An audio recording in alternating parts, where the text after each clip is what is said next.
Greetings and welcome to this special episode of the Two Old Chicks Who Know a Lot of Shit podcast. I'm Wanda Lloyd, and today, sadly, I'm here without Tina McElroy Ansa, my dear friend, the novelist, publisher, and teacher, my Spelman College freshman year roommate, my co-author, co-editor, and my co-host of this podcast that we started in 2021. Sadly, as most of our followers know, we lost Tina in early September. Her passing was a shock to all who knew and loved her, and her absence has left a hole in our hearts. Tina and I worked on so many projects together, including this podcast, and also co-editing Meeting at the Table, African American Women Write on Race, Culture, and Community, published in 2020 by Tina's own Down South Press. When I thought about creating a virtual way to remember Tina, to honor her as a mentor and a friend to so many, I called on a dear friend of Tina's and this podcast. Let me introduce Sybil Wilkes, who produces and hosts It's Sybil and other podcasts, and also the What You Need to Know daily newsletter. And of course, most of us remember Sybil, who was often described as the voice of reason when she was the news and entertainment journalist on the Tom Joyner Morning Show. Hey, Sybil, welcome back to the Two Old Chicks Who Know a Lot of Shit podcast. Oh, thank you very much, Professor. It's a pleasure to be back, but as we have noted, it is a bittersweet time. And as we come to honor our dear Tina, we just know I feel her amongst us today. And I'm so honored to be a part of this. And however you want to refer to me as a good little schoolgirl, the first good little schoolgirl, whatever it is, I'm just really honored to be here and to pay tribute to such a wonderful person. Well, Sybil, actually, when you were on the podcast pretty early, you did identify yourself, and I can't remember if you said first or second, or Tina said you were the second or first. I don't remember, but we're going to pull up that that video, try to figure that out. But we do appreciate that you're back, and you also helped us promote it at the podcast at the very beginning. So I want to thank you for that, and also thank you for being here today. It's Sybil Wilkes, everybody's girlfriend in their mind, everybody who would love to talk to her and pick her brain and know what she's doing and all the rest. And she was truly one of my very first, maybe my second good little schoolgirl. She's a wonderful, wonderful person. Thank you. Thank you. So I mentioned your own podcast is Sybil. So can you tell us exactly what that is and just a little bit about what you're doing these days? Well, when Tom retired, some of us couldn't afford to retire. And so, and I love to stay, I wanted to stay in radio, but radio is a difficult and challenging business, especially for women and especially as you get older. So we decided during the pandemic, we would go the virtual route, and we started this evening show. But before we started that, we had what we call What You Need to Know. And it was before everybody started during the pandemic. Here's what you need to know about the pandemic. Here's what you need to know. Well, we wanted people to know what you needed to know about what was going on in our world, and especially within our African American community, because that's what Tom charged us with, to keep it here and let Black folks know what's going on. So we talk about a number of topics every day, from politics. We have an LGBTQ contributor, social justice, mental health and wellness. We have a mental health jewel to share with people every day, as well as an HBCU corner and little known Black history fact. So all of that comes together in our evening show as well. We kind of recap the day. We give the stories from our newsletter. And we called it It's Sybil because that was the name President Obama kind of inspired us to call it that. We were at the White House and for the Christmas party. No bragging. We were just there. And as we were walking up, you give them your name and on a little card, and they announce you.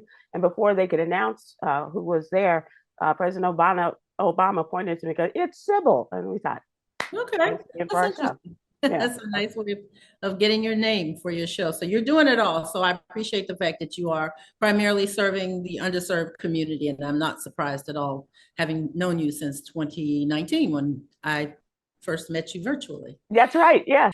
Thanks so much, Sybil. That's really inspiring. So let's get started. We're going to talk first with someone who was a dear friend and a Spelman graduate. After Tina's passing became public, one of the first messages I received was from Tayari Jones, who wrote this: All the little schoolgirls are standing by.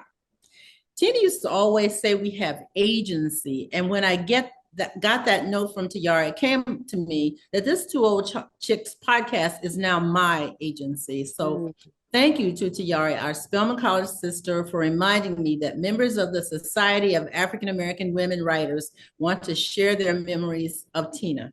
I'm happy to have you as the first good little schoolgirl of Tina's to talk about your experience. So as the author of American Marriage, which, won the NAACP Image Award for fiction, was an Oprah Book Club selection, and not to mention, of course, New York Times bestseller. Your success is legendary. How and why did you and Tina connect, and how did she help you on your journey? Well, like many people, I met Tina first through her books. I was still a student at Spelman when Baby of the Family was published. And and our professor was a Spelman woman, and we read this book, and she said to us, the author of this book once sat in the room where you're sitting now.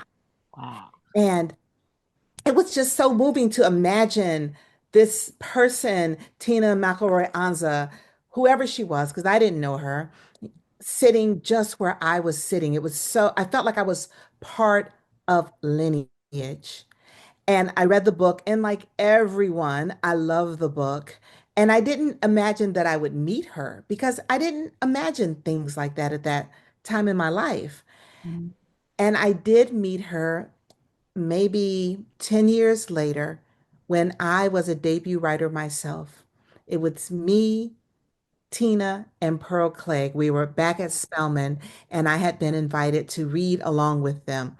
And, I was, to say baby of the family, that was, and I was honored to hold her pocketbook. And we gave this kind of panel discussion. And what I remember is that she made sure to rope me into the conversation as a peer, as a fellow writer. And as, just a little baby writer at that time, I felt so elevated by her attention, by her questions. And that was the first time that I met her. And interestingly and sadly, or maybe poignantly, we'll say, the last time I saw her was we were on a panel together at a Spelman College event. But in the middle, I will never forget this conversation I had with Tina. This was just when An American Marriage was on the eve of being published. It may have been like a week, maybe a week before my pub date.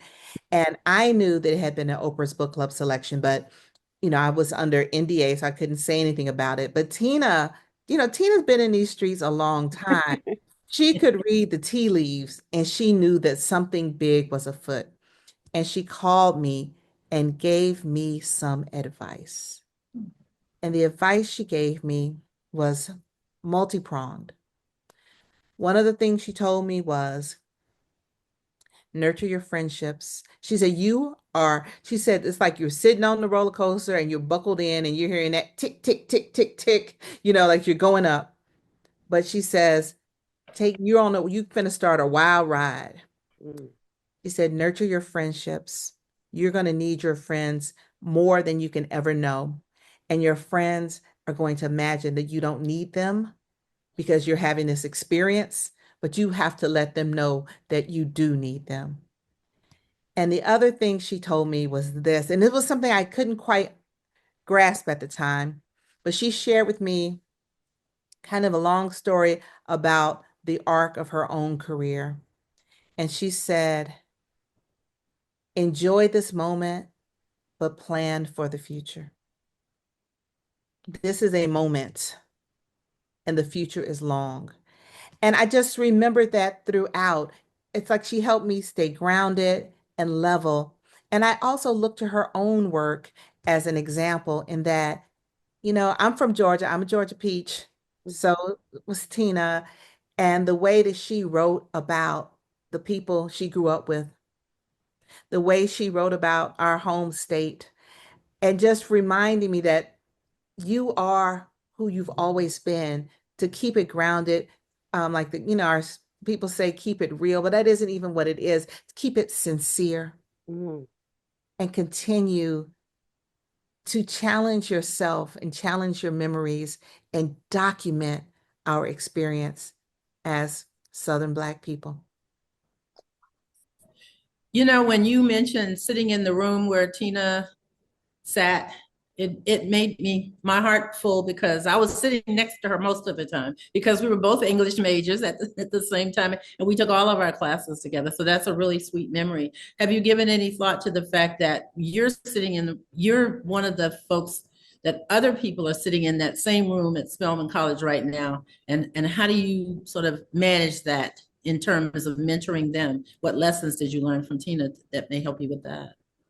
The most important thing that I feel that Tina taught me as a mentor was the way she lived her life. Tina had a special place in her heart for those of us who were just starting out. It was like us little schoolgirls, we were her ministry. And so often, I'm sure a number of people on the call are going to say, I couldn't believe she talked to me, because Mhm. that's how I felt. Someone as accomplished as her would talk to little me. And I think the main thing that I try and do is to give care and attention to young people and listen to them. And just like Tina said to me, she said, I'm gonna tell you what happened to me, but things are different now. But there are things you can learn from what happened to me. And I try to tell that to young people as well, because the landscape is changing, but what's fundamental never changes, which is tell the people the truth. Tell the truth in your work. That doesn't change. I don't care if we're digital these days, social media, whatever. Tell the truth in your writing and do not compromise Mm. trying to get ahead, because there's no ahead that comes from denying the truth of who you are, and that comes from betraying the people who brought you here. That's powerful. Thank you so much. Wow. Thank you for including me here. I'm so happy to be in such august company talking about our beloved Tina. Mm. Thank you so much.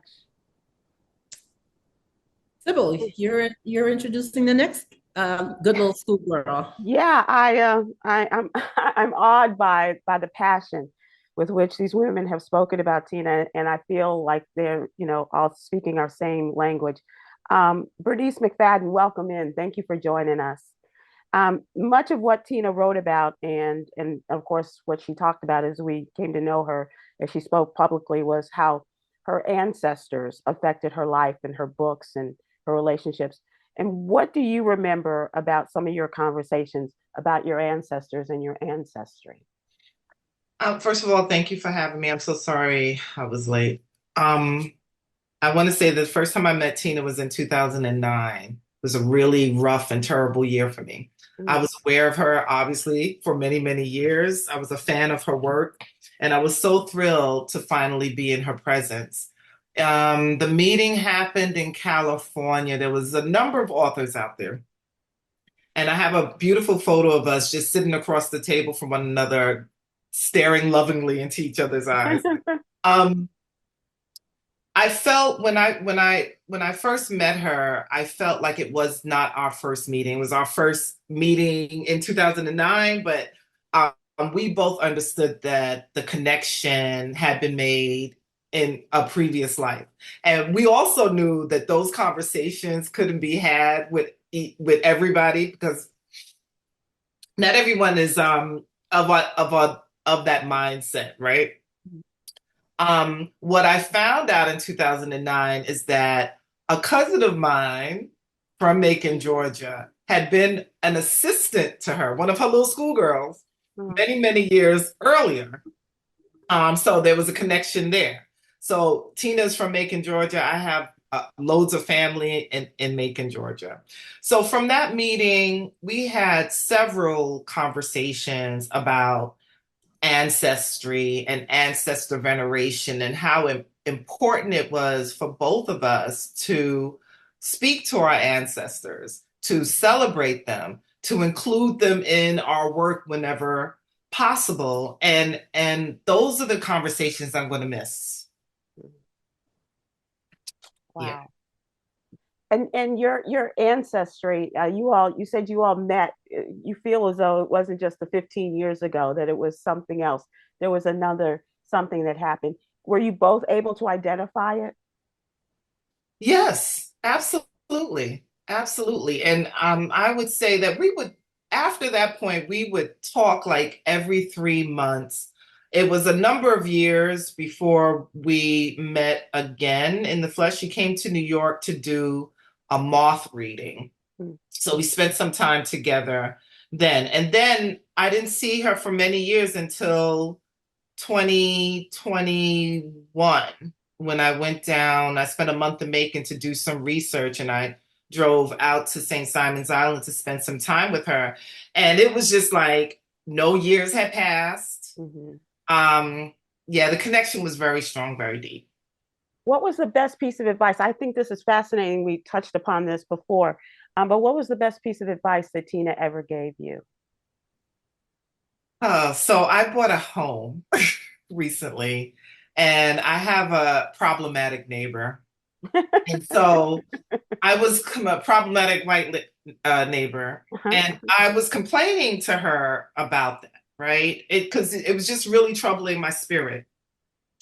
And she listened and she said, okay. She said, what's the person's name? I told her the person's name. And she said, this is what we're going to do.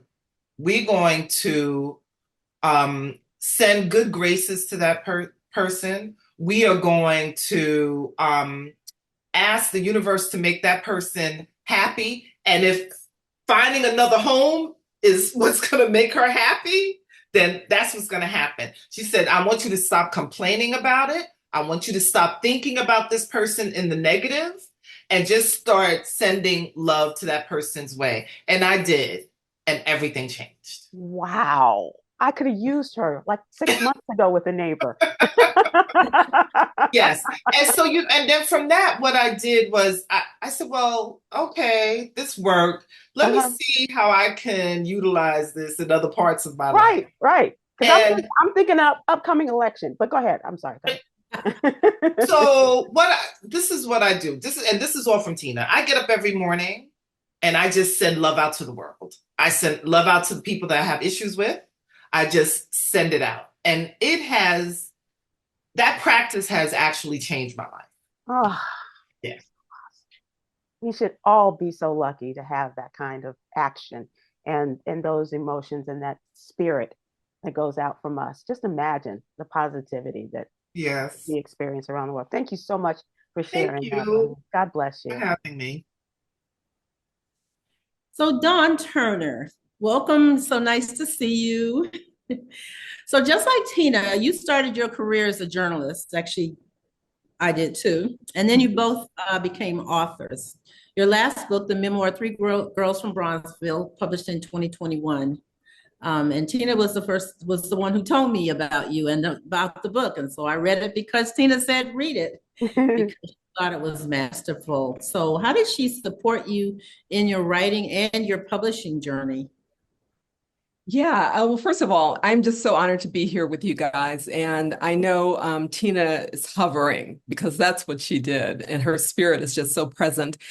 Tina has always been this person, this force of nature in my life. And I said earlier that I do not remember how we were connected. I know that I read Baby of the Family, and when I was about to publish my first novel years and years ago, I reached out to her for a blurb, and I was just honored that she got back to me so quickly, and that was just, and so her support was just enormous from the very beginning.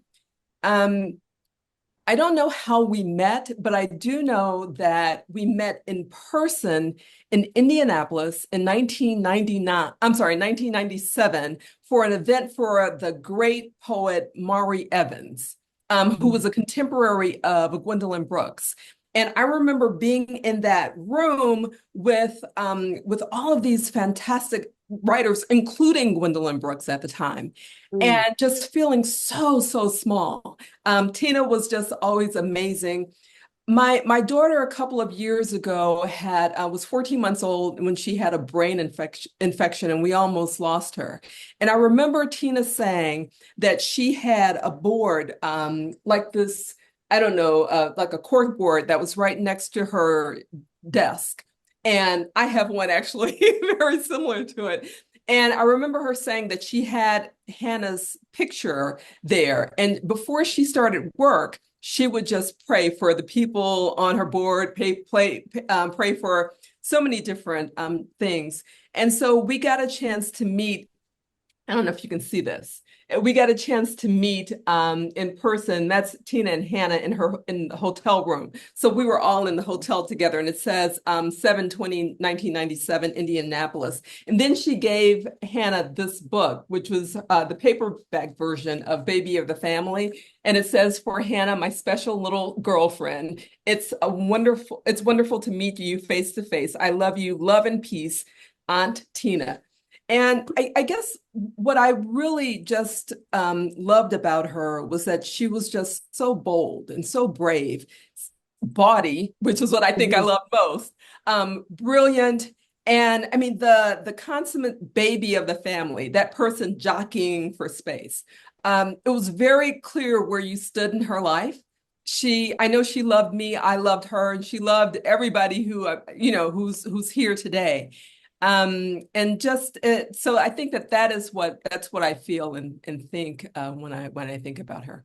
Yeah, that's a sweet story. She loved children, and she didn't have any children of her own, but she always talked to people about their children, prayed for their children, asked about their children, remembered their names. And I didn't know she was putting the names on the board. I do know where that cork board was next to her desk, because she was a master of post-it notes, and she was always putting post-it notes around. So I understand that. So I believe you last connected with Tina personally in 2022. So tell us a little bit about how that happened and how you felt about that experience. Oh my goodness. Tina invited me to be a part of, I still have my little post-it notes from the Sea Island Writers Retreat. And she invited me to be a part of that. And in 2022, so we were 2 years beyond the beginning of COVID. And my mother was battling cancer. And I thought, I want to participate, but I can't be there in person. And as we started to get closer and closer to the date, Tina had planned and had arranged for me to appear via video. And that's how I met Alicia. And as we got closer, a very good friend of mine had gotten married. And I didn't go to the wedding because, of course, I was still really hunkered down. But then I talked to Tina. We talked on the phone a couple of times for literally a couple of hours each time. And I said, "Tina, I think I'm going to make it. I think I want to come in person." And she said, "Well, okay, well, whatever, we're set up for you either way." But I got a chance to be there, and I met Wanda in person. I met, as I said, Alicia, and met so many other wonderful people. We were in the same house together because Wanda and Tina had created this beautiful space with the retreat, and our bedrooms were right next door. And this was my first time really getting a chance to I had on my mask the whole time. I think I was the only person who kept on the mask, but we got a chance. She came into my room and sat on the bed, and we talked about her mom, Miss Nellie, is that right? Yes, Mama Nellie. Mama Nellie. Mama Nellie, okay. And we talked about her, we talked about my mom, and we just talked, and really it felt like a celebration. And so I got a chance to meet the other women, but this was my last time seeing Tina in person. We have talked, many times since then, but I am so grateful that I got a chance to, because as I said, initially I was not supposed to be there in person. But just to spend that time with her. And I loved her voice, that raspy voice. I loved just her whole, the way she stood in the world and her place in the world. And she taught me so much about, being brave, because I was never that person who was just, she would just take something, come on, get my hand and let's go do this. And so I'm just really grateful for that time 2 years ago. that I got a chance to hug her and talk to her and be a part of that whole, that whole event. Well, as the co-director of that particular Allen Writers Retreat where you and I were able to meet, I'm so glad you made a pivot at the last minute and decided to come in person because you brought a lot to the event. So thank you so much. Thank you. And thank you for being here. Thank you. Sybil, you're up next. Yes, ma'am, I am. And I'm pleased to welcome in Benguni. Tell us a little bit, Benguni, if you will, about how you met Tina a few years ago. And was it an immediate kinship between the two of you, and you're calling her Auntie Tina? Yes, I call her Auntie Tina. We met in 2018, I believe it was. I have a direct connection to Tayari, which if you've read An American Marriage, you could probably figure out what that is. And so I had gone with my aunt in her book club to see Tayari speak about An American Marriage. And funny enough, I interview celebrities and stuff, but I don't get choked up around them, but I get choked up and kind of goofy around authors that I admire.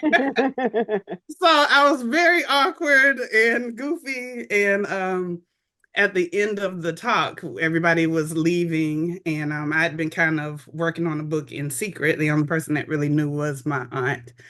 And she had met Auntie Tina prior for their book club. I think they had read a book or somehow they had gotten connected with her, and she leaned over to her and she said, my niece is writing a book. And she turned to me, she said, "Oh, you're writing a book?" And I said, "Yes, ma'am." And she said, "Give me your hands." And she took my hands.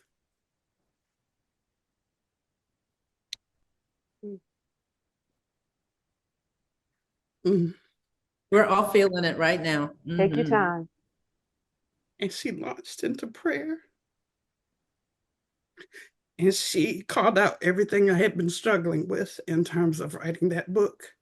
And so I was a mess, as I am right now. And she squeezed my hands and she said, "I'm going to give you my information and I want you to send me the first chapter of your book." And she said, "I don't work with everybody. But if I see something in your work, I'll take you on and we'll talk about that, at that time." So I rushed home and I dusted off the chapter of the book and I emailed it to her, and she said to me, she asked, had I workshopped it? I had no clue what that even meant. So I was like, "No, ma'am." And she was like, "Yeah, like we definitely need to work together." And from then on, it was just like, she's been in my life ever since. Probably midway through that process is when I said, "You remind me a lot of one of my great aunts. Would you mind if I call you Auntie Tina?" And she said, "Of course." And we've been pretty tight ever since then. So Wow, very that's powerful. grateful to have had that experience with her. So what did it mean to you as she was your guide through this whole process? I mean, everybody could have, should be lucky enough to have Tina as a godmother, right? But there was something about you, there was something about her for the two of you. What was it like to have her as your guide through this whole book writing process? Amazing. Number one, because I did respect her as an author. Sure. And that meant a lot for someone of her caliber to look at my work and say, "Yeah, you've got it." And she immediately wrote a book blurb when I asked her for the book. And she just was always, I can be a bit of a wallflower. Sometimes I will fade to black, get out of the way, let other people have it. And she was very much about trying to kind of nudging me out of my comfort zone and nudging me out of standing in the background. And she actually told me, "You've been asking people about advice." Once, and I don't even remember what sparked the conversation. She said to me, "I didn't know how tall you were until I stood next to you for the prayer." And she was telling me, "Stop hiding." So, and it was a very impactful message in the way she delivered. She delivered everything with love. Right. And that's very powerful to me. So she died with love. She dies with love. And what about as a woman, not only as a writer, but a woman from the South? I'm from the South side of Chicago. That's as far south as I go, right? But I want that doesn't count, Sybil. That doesn't. I understand, and all hail to all you great women of the South. But I'm just curious, what does that mean? And how did she infuse you with that kind of bravery, or was there something she told you about an understanding where you were coming from as a woman from the South? I think it was more, it wasn't anything she ever said to me directly. It was her way of being. And someone mentioned her being like courageous. She was for her not to have been so big in stature, she was she was going to command a room. And personally, I love a woman who can cuss, and her cussing, whenever she would call me, the guy who I was dating at the time during the book writing process would always say, well, who were you talking to? Because every time you talk to that person, you just sit back there and cackle. So she would always make me cackle, and I think she would do it a little extra because she knew I got a kick out of it. And like once she quoted Migos to somebody, and I was hollering, Auntie, what do you know about Migos? She said, oh, I love Migos and Cardi B and blah, blah, blah. So it was just her way of being that really was the example of a Southern woman who knew how to carry herself and who knew how to make it very clear what boundaries were, but still love on you. She could correct you, and it would be just as sweet. Right. So that's one of my favorite things about her. Oh, Bengoni, thank you so much for sharing that. I love the fact that you shared that she could cuss, because Sybil promoted our podcast early on, and she called Tina a pouty mouth. So I love that. So I'm going to call up Eartha Dunston. Eartha, welcome. Thank you for being here. Thank you. Thank you so much for having me. It's a pleasure and honor. I think this is the first time we've actually seen each other. We've been following each other probably via Tina on social media for a long time and talking, for a while, but I'm really happy to actually see you virtually today. Thank you. So good. So for those of us who were her friends, we well know that conversations with Tina could go on for hours.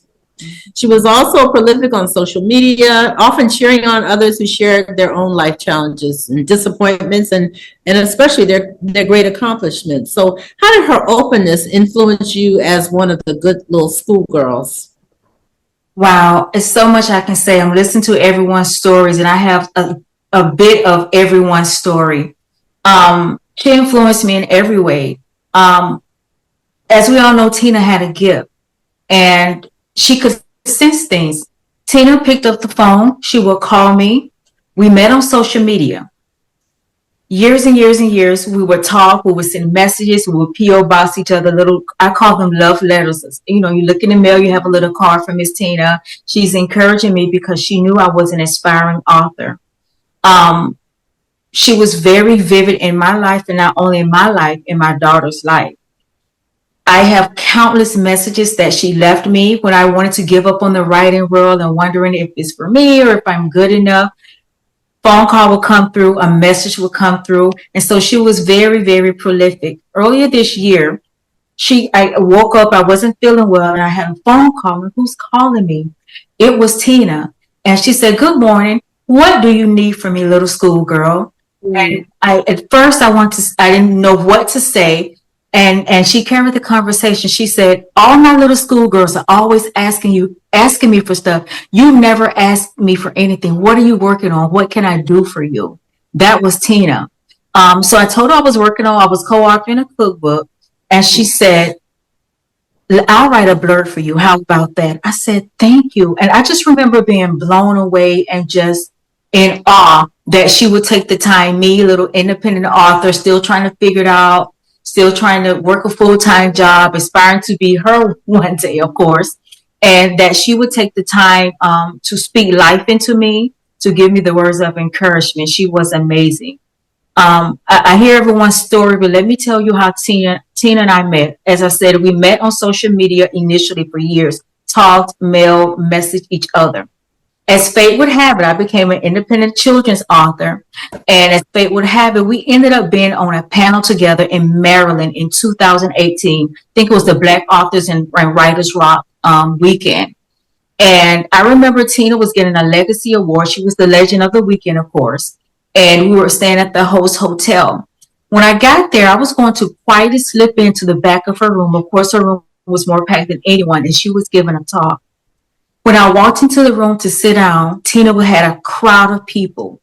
She stopped her entire talk and she said, "Is that my little schoolgirl?" And like, is she talking? Is she really talking to me? She stopped the entire room. She called me up to the front and we hugged and we hugged.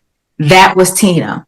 She had me sit with her the entire time as she signed her books, and I'm sitting there in awe. She would stop signing the books and just reach over and give me a hug. She was pouring into me.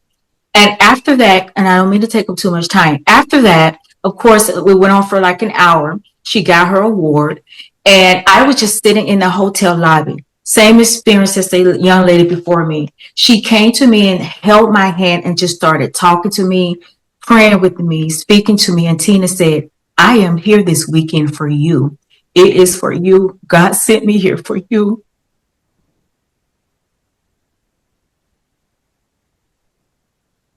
And we talked for hours.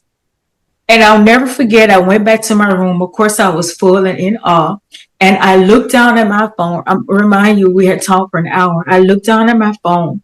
She had texted me. She said, "I am in this room. Come to my room." She summoned me to her room. I didn't know what to expect. Of course, I was nervous. I was excited. And when I got there, she said, "I didn't want to do it in front of everybody, but I have something for you." And she gave me this book. But she said to my girl, the usual, the love and the peace. She spoke life into me here. And we talked for another hour. Can you imagine me in her hotel room talking to this legend? And here I was just trying to figure this writing business out. She has been a lot to me, not only to me, to my daughter. I have so many, I call them love letters, because text messages. I was sitting on my bed probably like a week after she passed. And I looked on my Facebook Messenger, and it was an 8-year-old memory where she had written me this entire, I called it another love letter, saying how much she loved me, how much she cared for me, and how proud she was of me. So again, she was an amazing woman. And and I'm listening to everyone's story. She made you feel like you were the only one. Yeah. And that was the gift that she had. She made everyone feel like you were the only little schoolgirl. And she called and took time with each of us. So I'm going to miss her. Yeah. I think I heard from more than 200 good little schoolgirls within 3 days of Tina's passing, who all said I was Tina's good little schoolgirl, not one of Tina's good little schoolgirls, because she did sort of make you feel like you were the only one, or you were the best one, or you were the special one. So I totally understand your story.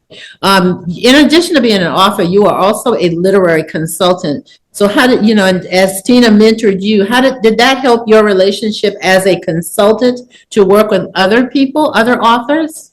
Absolutely. She laid out the blueprint. I watched her, and I always tell people, all my friends are older. I would watch how she would reach back. We have a duty to reach back. And she never had to say it. She showed it. She was always reaching back and reaching out. And so I do that. I do that. If someone comes to me, of course I have a fee. And if they tell me I'm trying to help me, I'm going to help that person. I'm not going to care about money, because that's what someone did for me. And so she is an influence, and I have a lot of aspiring authors reaching out to me as well. And I try to be the voice, or, like a voice in their life, like she is and still is to me. Well, one thing Tina always said is authors and creators need to be paid. So don't let that get out too much. It's on the podcast now, but you need to stick to your fees. I know you have and you know what? I'm sorry, I didn't mean to cut you off, but that reminded me of something. One of the things Tina did when she called me to her room and gave me this book, she was of course selling her books there. She gave me another book. She said, "You want this one too?" I said, "Yeah." She said, "Give me a check."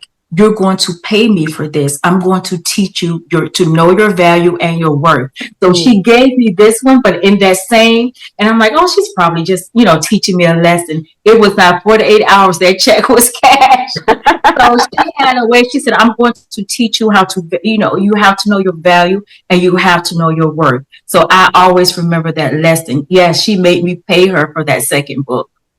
That's awesome. I understand. And you have a special gift that you gave Tina. I think it's nearby. Yes. So Tina and I call that, like I say, we have a special relationship. I call it a little love relationship. So we would mail each other things. She would send me tea. I mentioned something about a tea. She sent me, I look up in the mail, she sent me some tea. I would send her like a little travel bag. And so when her beloved Johnny Ansa died, I just really felt for her because I saw the love and the relationship that they had from afar. And so I just sent her, when I would post pictures, I wear a lot of leopard print, a lot of animal print. She would always make a conversation, giving me that little schoolgirl. Is that my cape behind you? I love that. And so when he died, I just sent her just a little note and I sent her this scarf. We had this thing where we would get matching scarves. And I just basically told her, I'm sorry I can't be there with you or for you, but wrap this scarf around you and know that I'm hugging you from afar. And I didn't think anything about it. But when Tina finally started going back to events and making public appearances, if you notice, you go through her Facebook page, she has this scarf on a lot. And so I would look at my text messages and she would say, I'm wearing our scarf today. Our scarf is here today. And so that was just our little thing between each other. But she said that it helped her get through her grief. And wear it on my tough days as well. When you and I talked shortly after her passing, and I didn't know where the scarf came from. I knew she wore it all the time because I was with her much of the time when we were on the road. And so I said, oh, that's where that scarf with the red trim came from. So, of course, I'm wearing my leopard print dress today, Tina, because that was kind of her signature thing.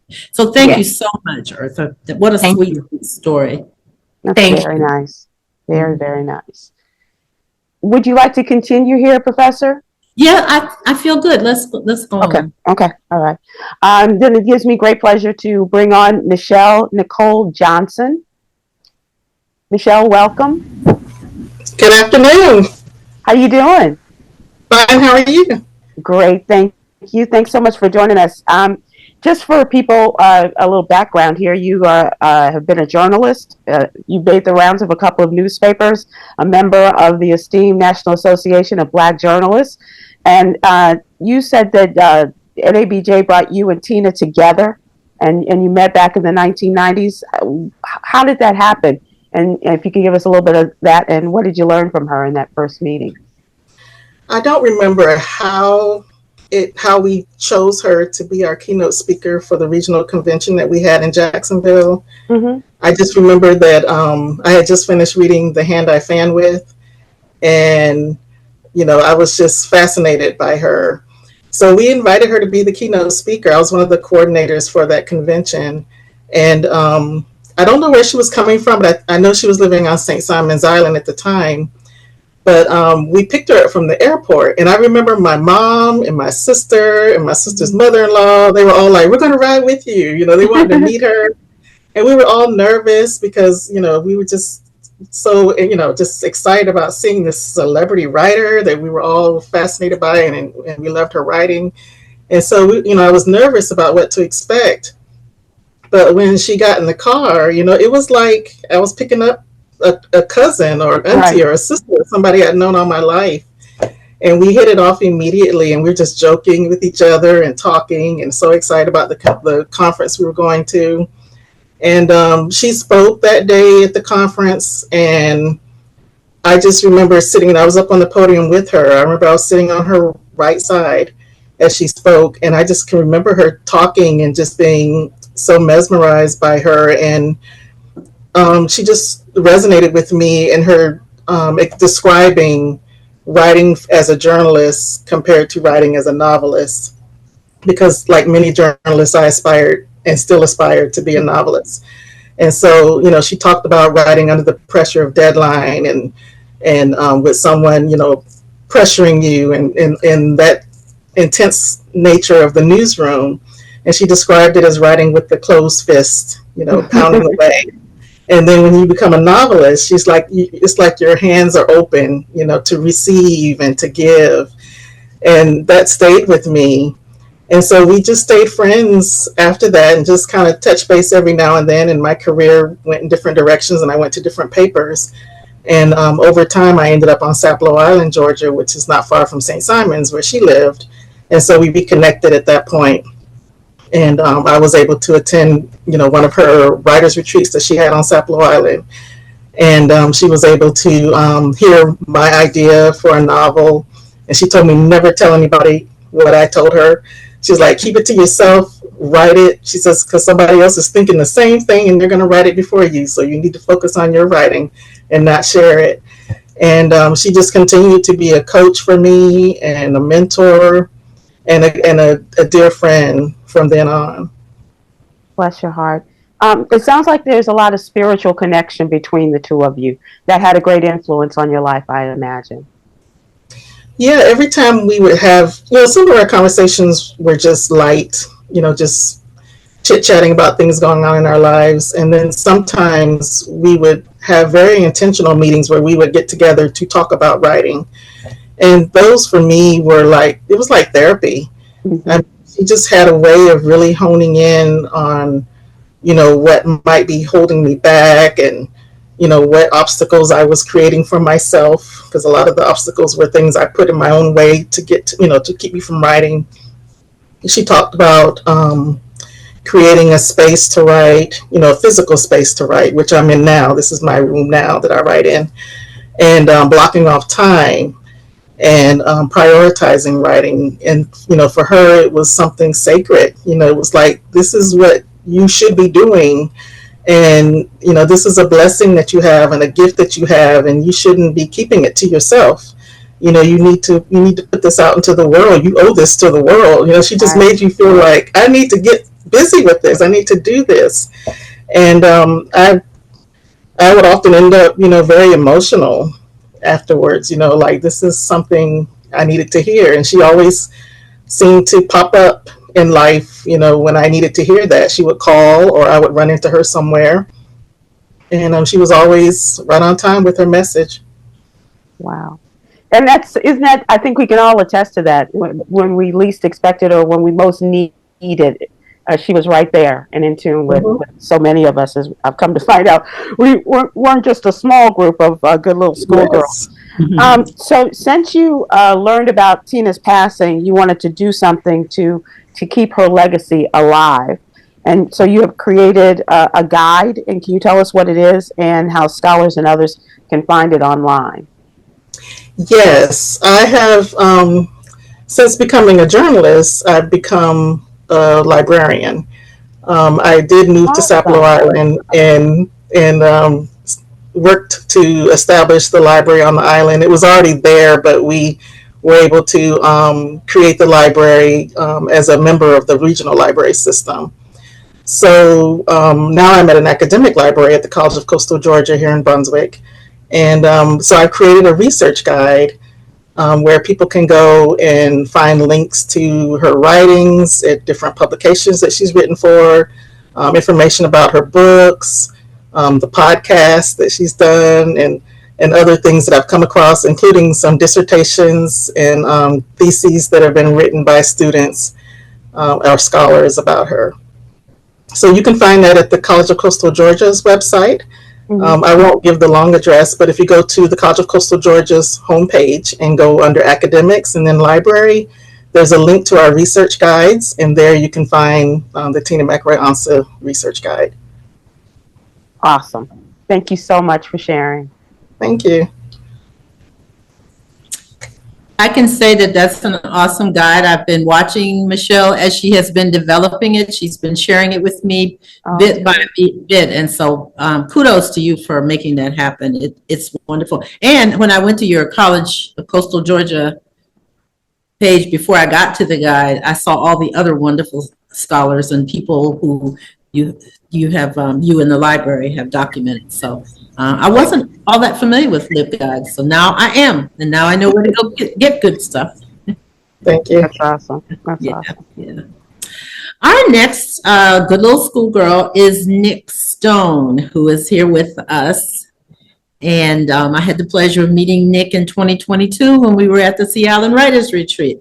So Nick, you participated as a student in one of Tina's Sea Island Writers Retreats, and then you went on to become, and I mean, you were literally a student, not just a Literally. yeah. And then you went on to become a successful author of young adult and middle grade fiction, including the much celebrated Martin. And in 2022, you became the first and only Sea Island Writers Retreat student participant to return as a faculty presenter. So how did Tina's influence help you in your writing and publishing? And what was it like to be on that faculty after a few years when you were a student? Oh my goodness. So, I mean, interestingly enough, I was a senior at Spelman College. I saw a flyer in the Cosby building where I had English classes, and I applied to do this writing workshop. I had just started writing. I don't know, it took me a while to realize that it was something that I could do, because growing up, I didn't really see books with characters who looked like me or sounded like me, not in any sort of positive way, at least. Like, we all read the Huck Finns and the To Kill a Mockingbirds, etc., but like, we were never especially Black women, other than Toni Morrison, Alice Walker, etc., we were never well represented in the stuff that I had to read when I was in high school. And then at Spelman, I decided I wanted to try to write a book. And I see this flyer. I applied for the workshop. I got into it.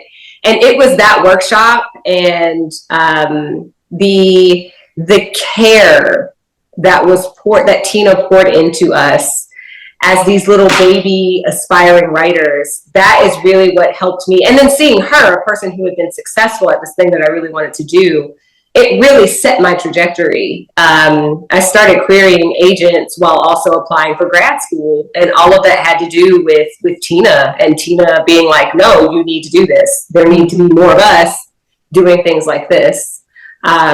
So yeah, getting invited to teach at the retreat was wild. Like, I was just like, really? Like, it felt amazing, obviously, but to go from being a student to being seen as doing well enough to be a teacher it's been the highlight so far of this career that I am still very much building.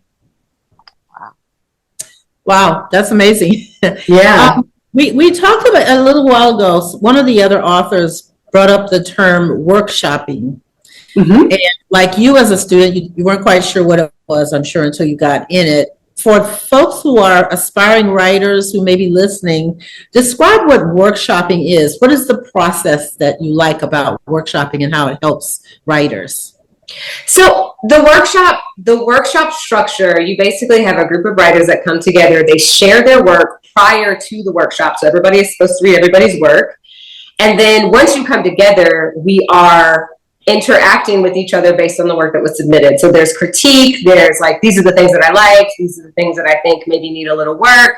And we were only workshopping like small snippets of our projects. So it was essentially a workshop where we were critiquing prose and critiquing like each other's writing style. And it really helped me to find my voice, right? So basically what happens is everybody's supposed to read the text. Then we go around in a circle the next day and we critique in one by one the texts that we were all supposed to read. So getting to hear feedback on something that's in progress, first of all, as a career writer, is a little scary. Even back then, it was a little nerve-wracking because it's like, well, it's not done. Don't critique it too harshly. But at the same time, that's the point when things need to be critiqued harshly. So I learned a lot about what it means to write with an audience in mind. I also learned a lot about what it means to know the audience that you have in mind. And I couldn't workshop. That was my first ever workshop. And I love doing them now, all because kind of Tina introduced me to the concept. Did she prepare you for that in telling you what to expect or how you might feel during this and to kind of prepare you for it? Oh no, ma'am. Auntie was like, here, get in the water and swim. No, It was fantastic. Like it wound up being a really incredible experience. I think there were 7 other students, and we were all workshopping different things. And it was just really cool to be, honestly, it was the thing that I appreciated about being a student at Spelman College. It was like you take this idea of people who look like you doing things that are similar to what you're doing and loving them.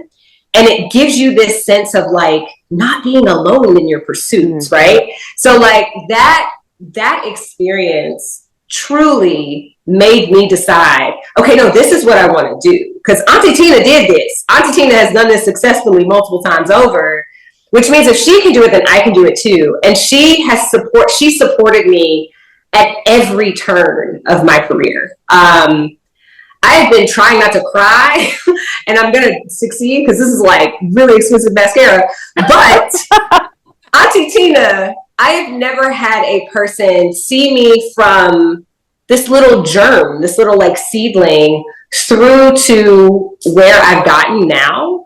And she was like no other. There's just no one like her. That's true. That is so true. Wow, that's amazing. And you know what I'm amazed by is that how many of you called her Auntie Tina, because that wasn't a side of her that I knew, because we were more like sisters. So I'm loving this Auntie Tina turn. And I can't wait for people to hear your story. Okay, yeah. Professor, please. Thank you. So thank you so much, Nick. That was inspiring. Thank you. Sure. Thank you.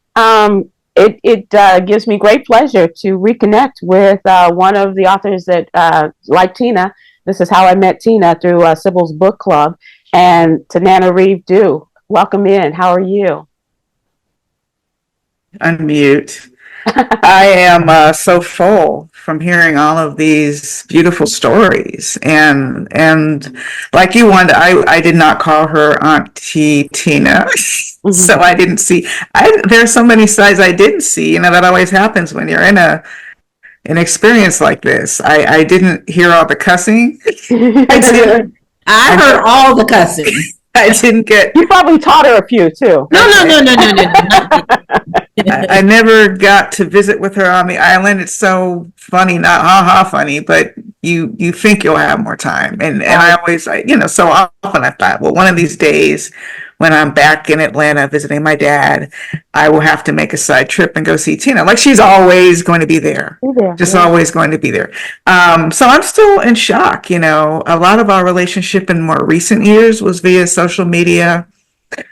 I remember when Jonay was sick, was one time I definitely reached out by phone to try to at least attempt to give her to someone to lean on, because I know she was always there for so many other people when they needed to lean on somebody. And that was one of that was the only time she just could not speak to me. I think they were literally sitting in a medical facility awaiting testing, and it had all just come up. It seems very suddenly to me anyway. And I remember that vividly. But my story, I think I met Tina on the book circuit. It's hard to know when. She was publishing before I did, because she started in the 1980s and I didn't publish until 1995. So she was a much more established writer than I was. And like many of you, she was supportive. She gave me a blurb for my novel, The Living Blood, which I deeply appreciated. And I think we bonded over the death of Elin Harris. She knew Elin Harris, and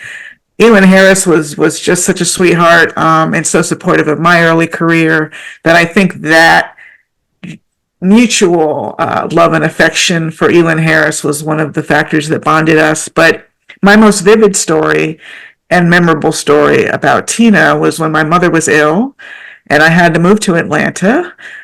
Suddenly, no job, no, plans. My mother and father actually bought a house so we would have a place to live, which was pretty extraordinary. But I was looking for journalism jobs. I was like, I'm gonna have to go back to CNN.com or something. And everybody's like, well, do you know Photoshop? I'm like, what? Do you know HTML? I'm like, I'm a reporter. How do I need to know Photoshop and HTML? I had a notebook when I was at the Miami Herald. Right. So it was just a magical day. Tina invited me to Spelman College because she was getting an honorary doctorate. And it was such first of all, an honor that she would invite me to come as her guest for this event. And I had never been to Spelman, y'all. So imagine how magical it was for me. I mean, everyone, I believe, was wearing white.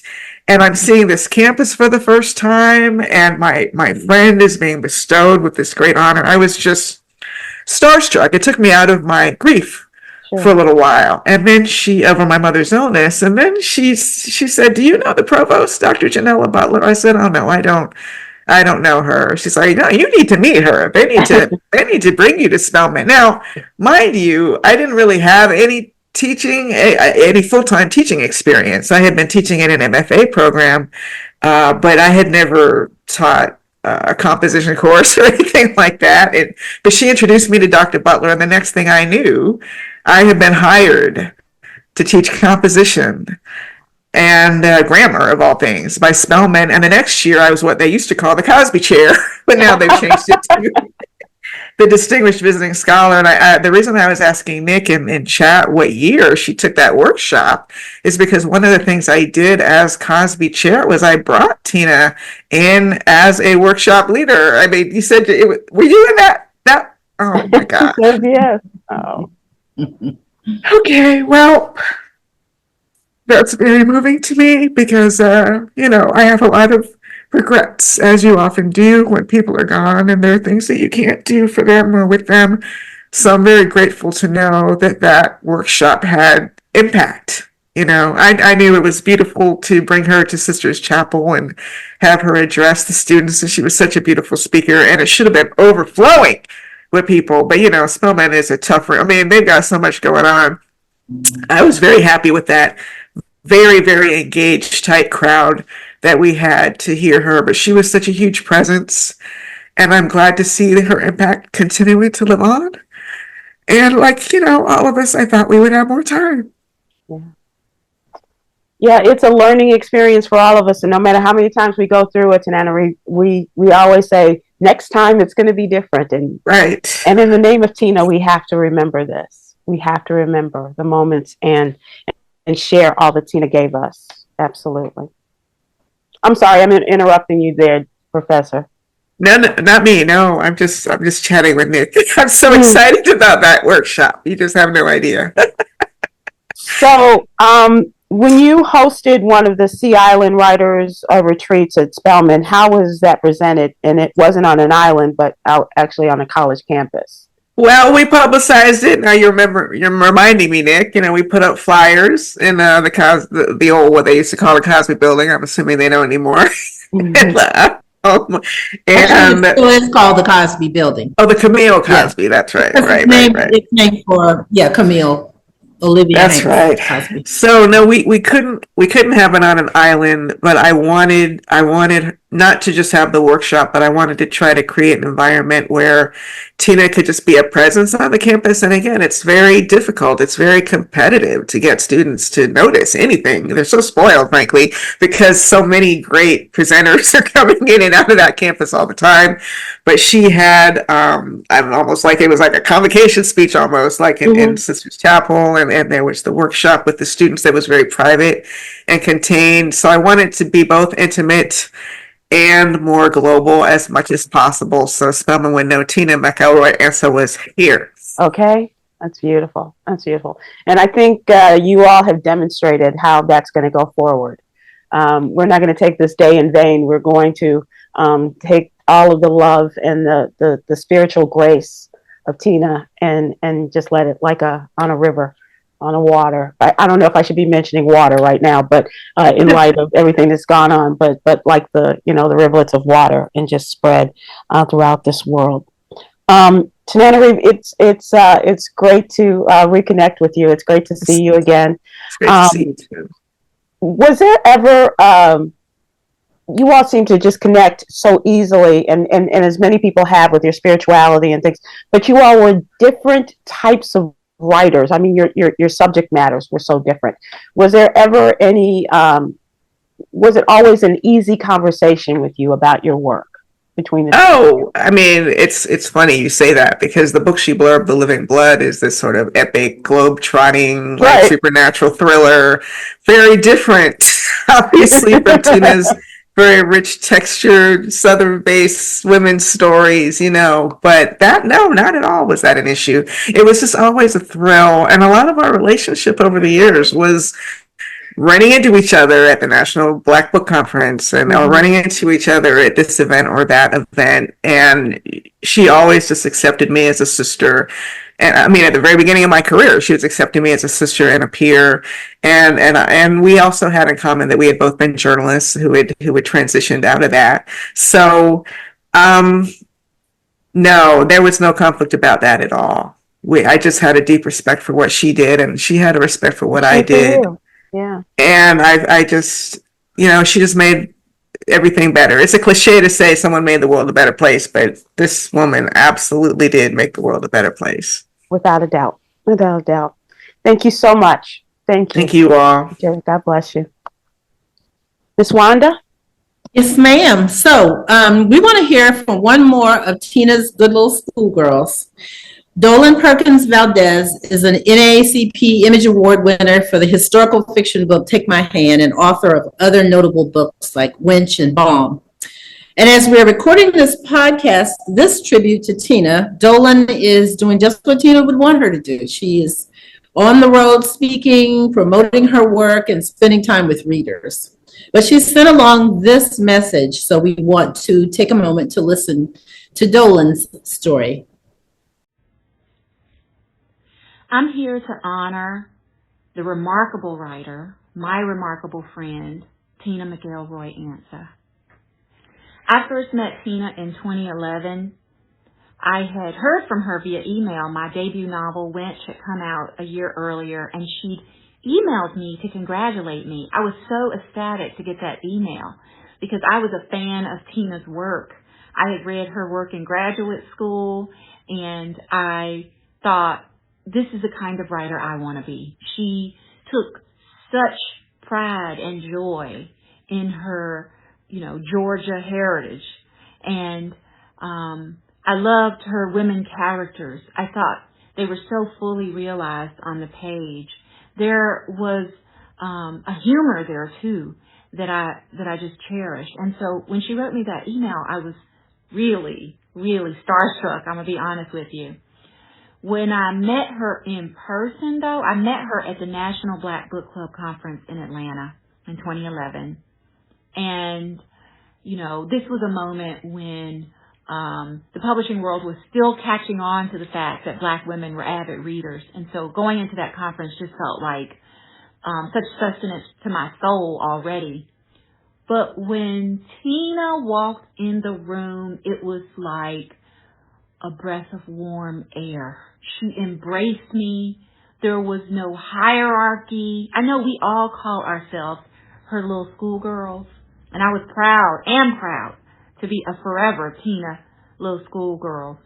But the way she embraced me, it was as if I were one of her sisters. I mean, there was no hierarchy there. There was no, I'm the famous writer. You're the novice writer. It was like she welcomed me into the family.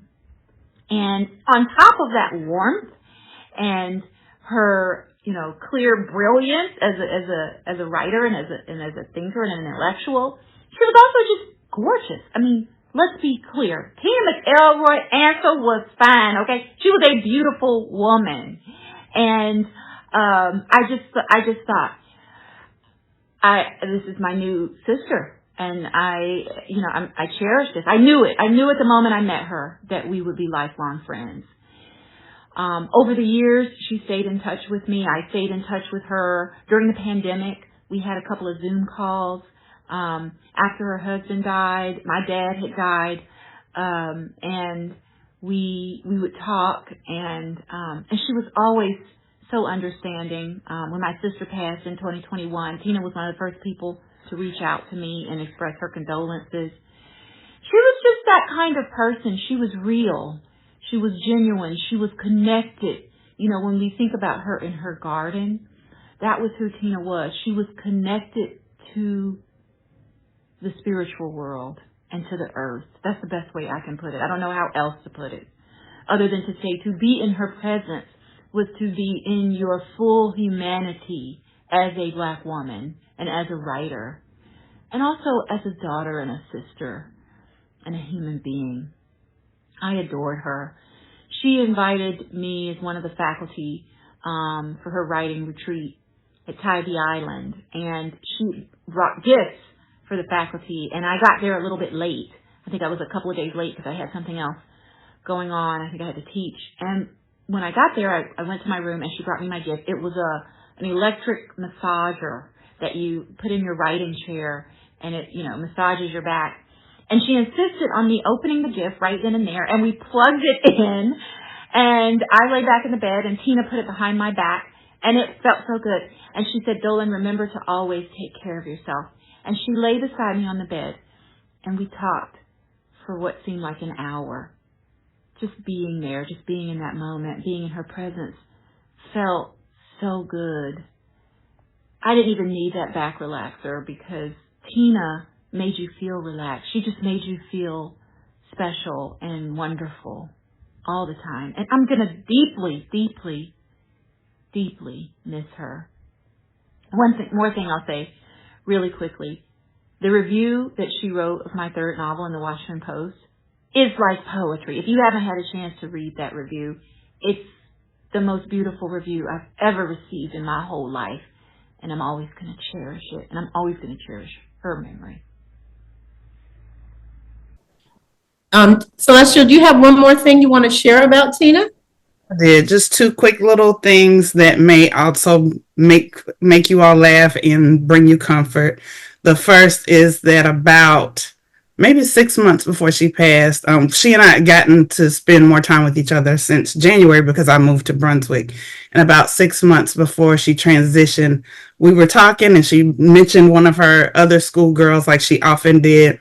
And I said, Auntie, I don't know your other schoolgirls. I think we need to do something so we can get all your little schoolgirls together. And she was like, yes, that is so amazing. We need to plan something. And here we are. So I feel like her hand is absolutely in this. And the other thing is, the day that I found out she transitioned, I could not sleep that night. And about 3 o'clock in the morning, I just started talking to her because I believe in ancestor veneration and talking to them and knowing that they hear us. And she and I had a conversation about dragonflies. We were both outside one day on the phone and we were talking about dragonflies. So I said to her, I'm not going to be okay until I know you're okay and you're happy. I want our symbol to be dragonflies. And when I see dragonflies, I'll know that you're okay and that you're happy. And that morning when I took my dog out, a dragonfly flew right up to me and hovered and then flew off.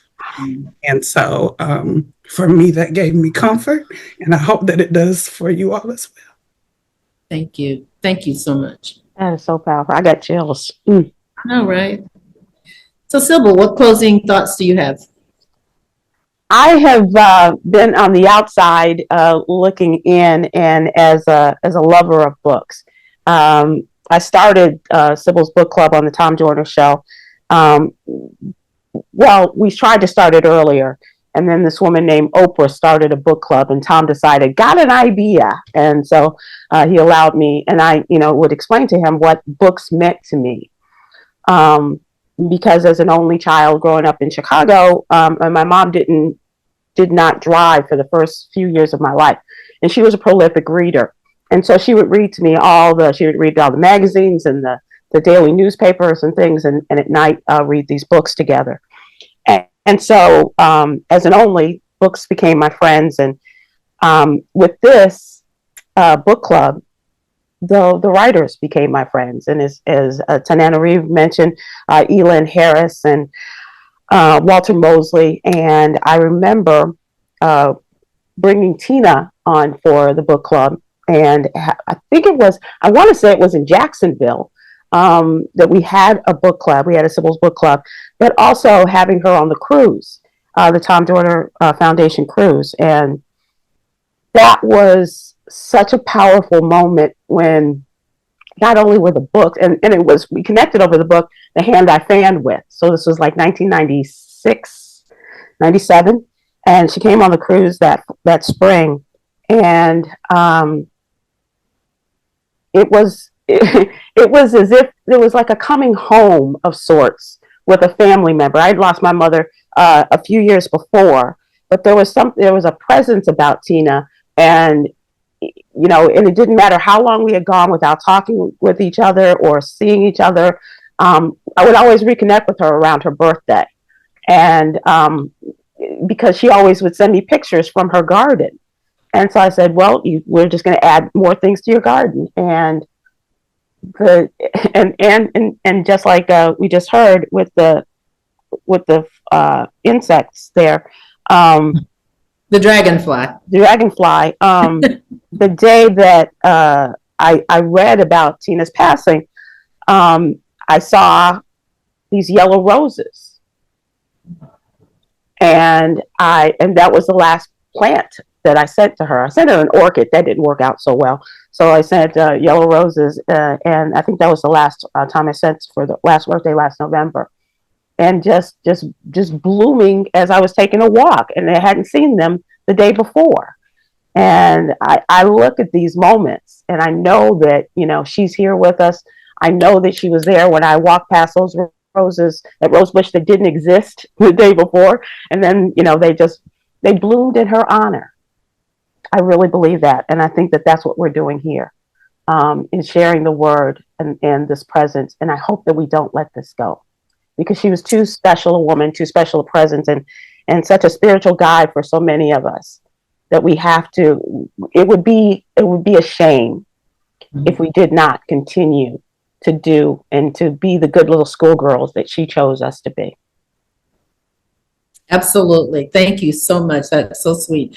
I just want to thank you, Sybil, for agreeing immediately when I asked you to be co-host for this Two Old Chicks podcast. This is very, very special to me, and it's special to the schoolgirls, and I know it will be special to the audience as they listen to this podcast. I have a feeling some will be listening over and over, because there were so many gems of information that people didn't know about Tina. And I think some of us learned some things about Tina as we had these conversations, things we didn't know, like the Auntie Tina that I guess I had heard about it, but I hadn't really heard a lot of people call her the Auntie Tina. So now I've got that in my head. My own daughter considers her auntie.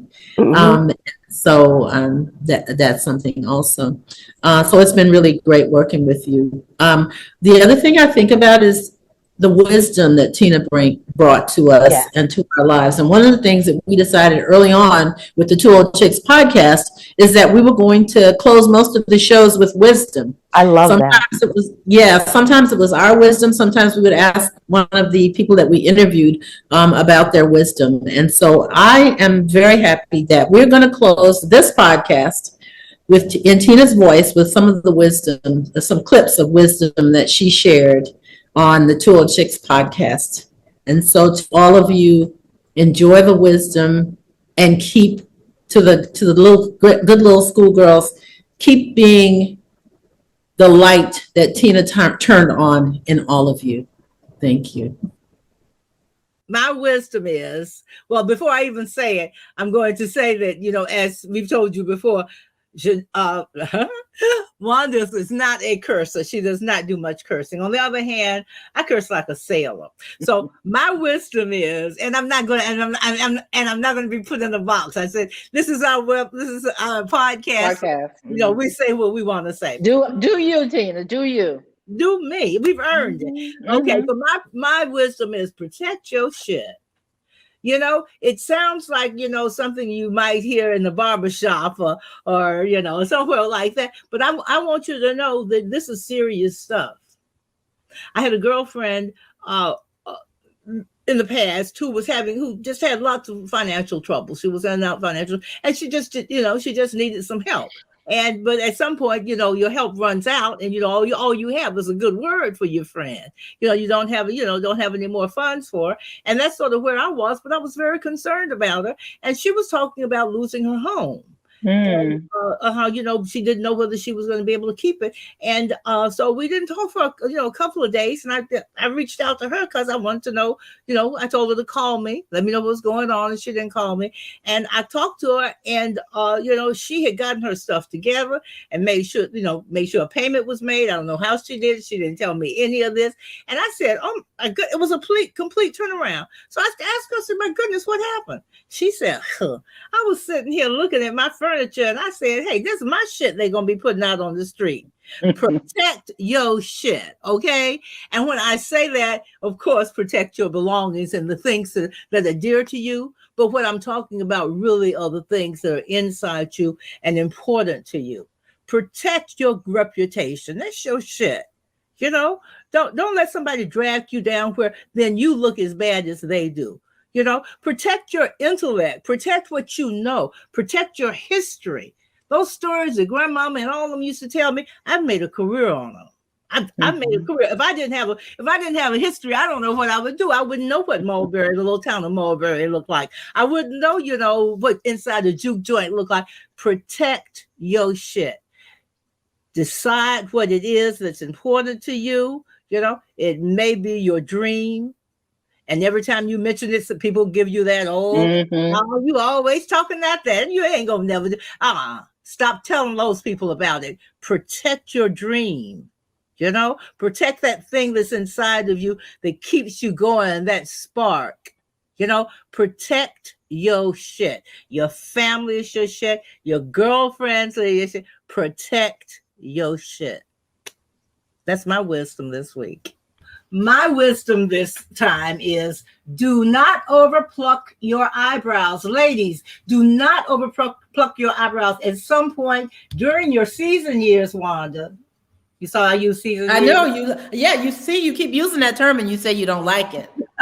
I do it just to make you laugh. And our season years, you know, they will not grow back. Listen to me, they will not grow back.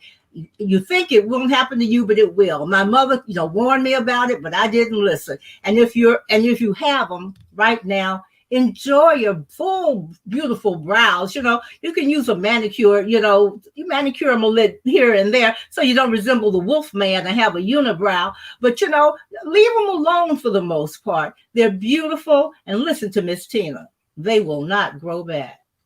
So we're dropping some wisdom. My wisdom this time is you can't see the picture when you're inside the frame. Something you tell me all the time. Oh my goodness. I believe that I have intoned this wisdom to every person I've ever talked to for more than 3 times. After 3 times, I know I've said it.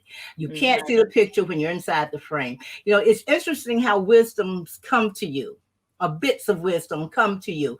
My older sister, found this nugget about being in the frame in an old cookbook written and published by a group of church ladies from a church she knew nothing about. She found it she liked to collect old books, and she found it at a garage sale. And it was decades ago that she found it, and she told me this, and she taught it to me. And it's the kind of wisdom that gets richer and deeper each time you hear it as you get older and all the rest. So this is it. Imagine a frame painting on the wall, on a bare wall, that includes your image and your situation, whatever you're going through, probably chaos, you know, anxiety, confusion, you know, when you're looking for some kind of clarity. Now, leaving the painting behind, step out of the frame. You're leaving behind the picture. Your situation is still there. You step out of the frame, walk a few steps, and turn around. You're outside the frame. Before, you just had one view, and clearly that view wasn't getting you anywhere. You step outside the frame, you step outside whatever your situation is, and all of a sudden you have perspective, and you can see this person over here trying to help you who's not even in the frame, or you know, somebody you went to school with. It is such a good lesson in perspective. You won't be able to see the entire picture when you're inside the frame, when you're inside the picture.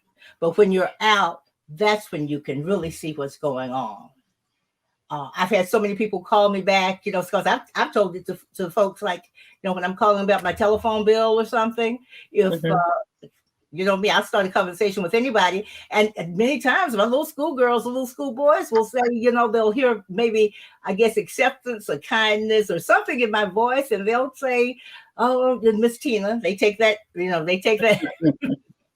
I didn't tell them they could call me that, but they said, you know, Miss Tina, you know, I've been having this, you know, you sound like you. And I pulled this one out. I said, you know, you just can't see what's going on. You know, you're probably being blessed. What you need to do, step out of the picture, because you can't see the picture when you're inside the frame. This is one of the things I hear you say to me sometimes when I'm walking Bella and I'm sort of ranting about, you know, this happened today, or somebody said this to me today. And you said, Wanda, stop, slow down. You need to step outside the frame and let's talk about this. So I appreciate that piece of wisdom. Thank you very much. You're quite welcome. I use it for myself lots of times. I have to remind myself, Tina, wait, you're inside the frame. You don't even know what's going on. Step out.